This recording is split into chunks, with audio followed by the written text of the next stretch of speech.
तुम्हालाही संध्याकाळच्या चहासोबत खाण्यासाठी किंवा टिफिनसाठी काहीतरी झटपट खमंग बनवायचं आहे का? तर आज आपण बनवणार आहोत खमंग आणि कुरकुरीत अशी मसाला पुरी किंवा तिखट पुरी. काय भारी दिसते ही पुरी, तुम्ही बघू शकता. अगदी घरात उपलब्ध असलेल्या साहित्यामधून ही पुरी आपली तयार होते आणि तुम्ही बघू शकता अगदी टम्म अशी फुगले, पूर्णपणे गार झाले तरीसुद्धा ही पुरी अशीच फुगलेली राहिले आणि आतून एकदम खुसखुशीत आहे. तर अजिबात तेलकट होत नाही आणि अशीच 5 ते 6 दिवस खुसखुशीत राहते. तर चला तर मग आता वेळ न घालवता आजच्या व्हिडिओला सुरुवात करूया.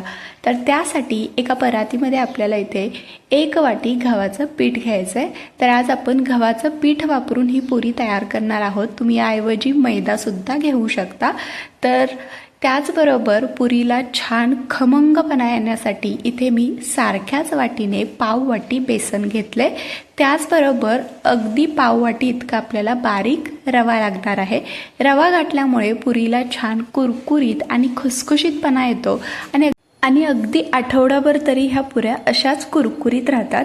तर आता यासाठी आपण एक वाटण तयार करून घेणार आहोत. त्यासाठी इथे मी 1 चमचा धने, 5 ते 6 लसणाच्या पाकळ्या, 2 ते 3 हिरव्या मिरच्याचे तुकडे असे मोठे करून घेतलेत. त्याचबरोबर अर्धा चमचा जिरे. तर आता हे सगळं आपण एका मिक्सरच्या भांड्यामध्ये घालायचं आहे आणि आता याला झाकण लावून अगदी बारीकसर असं याचं आपल्याला वाटण तयार करून घ्यायचं आहे. तर हे वाटण घातल्यामुळे पुरीला अगदी मस्त आणि एक वेगळीच चव येते. तर इथे बघा, हे आपलं पुरीसाठी वाटण तयार झालेलं आहे. अगदी छान बारीकसर हे मी वाटण तयार करून घेतलेलं आहे. तर आता ही जी आपण पिठं घेतलेत यामध्ये आपल्याला अर्धा चमचा ओवा घालायचा आहे. ओवा कधीही आपल्याला हाताने असा चोळूनच घालायचा, कारण त्याचा जो फ्लेवर आहे तो पदार्थामध्ये खूप मस्त लागतो. त्यासोबतच यामध्ये आपल्याला 1 ते 1.5 चमचा पांढरे तीळ घालायचे. तर मला कोणत्याही पदार्थामध्ये ना तीळ खूप आवडतं, म्हणून मी तीळ थोडंसं जास्तच वापरते. तुम्ही अगदी कमीसुद्धा घालू शकता.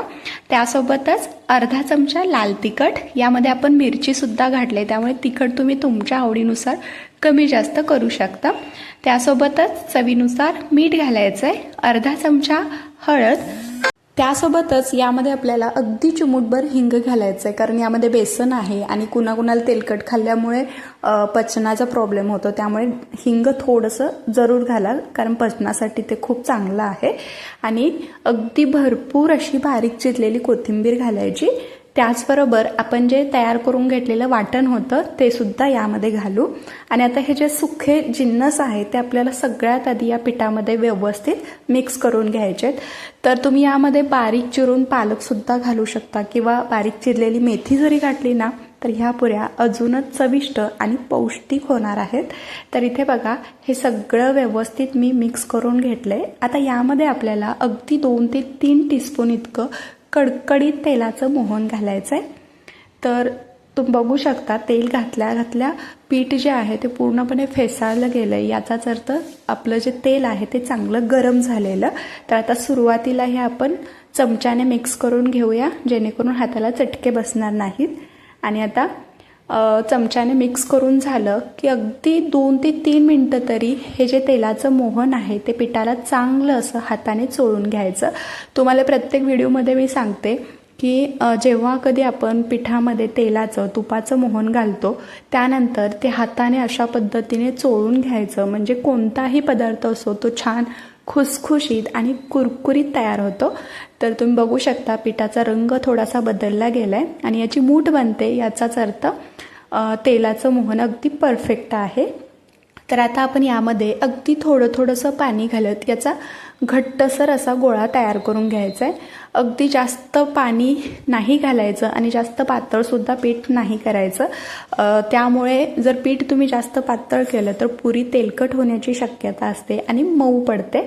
त्यामुळे शक्य होईल तितकं पाणी कमी वापरा आणि पीठ जे आहे ते अगदी घट्टसर मळून घ्या. तर इथे बघा, हे जे पीठ आहे ते छान असं घट्टसर मळून घेतलेला आहे. तर आता 10 मिनटं आपण हे असंच भिजत ठेवूया, जेणेकरून यामधला जो रवा आहे तो छान असा फुलला जाईल. तर इथे बघा 10 मिनटं झालेले आहेत आणि हे जे पीठ आहे ते छान भिजलं गेलंय. आता यामधलं आपण छोटे छोटे गोळे तयार करून घेऊया. पुरी लाटण्यासाठी. तुम्हाला पुरी लहान मोठी केवढी हवे तेवढा तुम्ही इथे गोळा तयार करून घेऊ शकता. तर इथे मी असे छोटे छोटे गोळे तयार करून घेते. तर अगदीच सुरुवातीला जास्त गोळे तयार करून घेऊ नका, नाही तर ते कोरडे होतात. तर मी 4 ते 5 गोळे तयार करून घेते. बाकीचं जे पीठ आहे ते आपल्याला झाकून ठेवायचं आहे. तर आता तयार करून घेतलेल्या गोळ्यातून एक गोळा घ्यायचा आणि पोळपाटाला थोडंसं तेल लावून घ्यायचं आणि यावरती आपण ही पुरी लाटून घेणार आहोत. तुम्ही पीठ लावून सुद्धा ही पुरी लाटून घेऊ शकता, पण तेल त्यामुळे खराब होतं, त्यामुळे असं तेल लावूनच लाटा. अगदी सुरुवातीला फक्त थोडंसं तेल लावायचं आणि ही पुरी आपल्याला अशा पद्धतीने लाटून घ्यायची आहे. तर पुरी लाटताना एक गोष्ट नेहमी लक्षात ठेवायची, पुरी जी आहे ती एका साईडनेच आपल्याला लाटून घ्यायची आहे. अजिबात अलटून पलटून पुरी नाही लाटायची. त्यामुळे काय होतं, आपण असे एका साईडनेच पुरी लाटली ना, पुरी छान टम्म अशी फुगते. तर इथे बघा, एक पुरी मी लाटून घेतले. अशाच पद्धतीने आपण दुसरी पुरीसुद्धा लाटून घेऊया.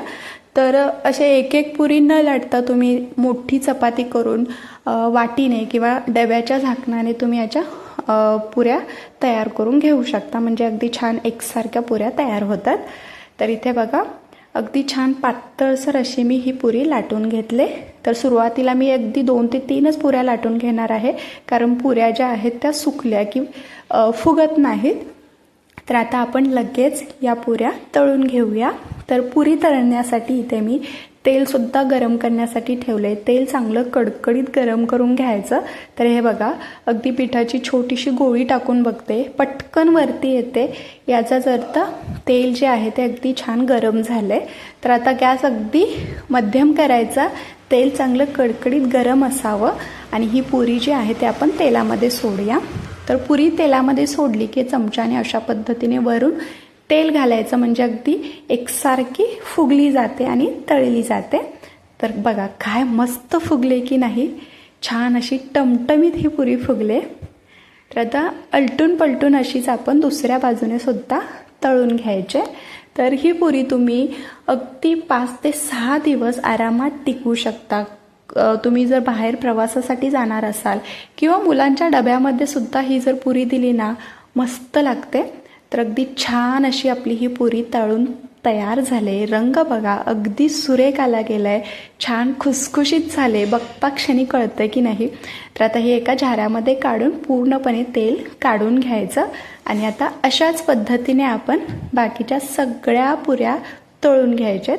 पुरी तळताना तेल चांगलं कडकडीत गरम असावं आणि पुरी तेलामध्ये सोडली की गॅस अगदी मध्यम ठेवायचा, म्हणजे पुरी जी आहे ती अजिबात तेलकट होत नाही.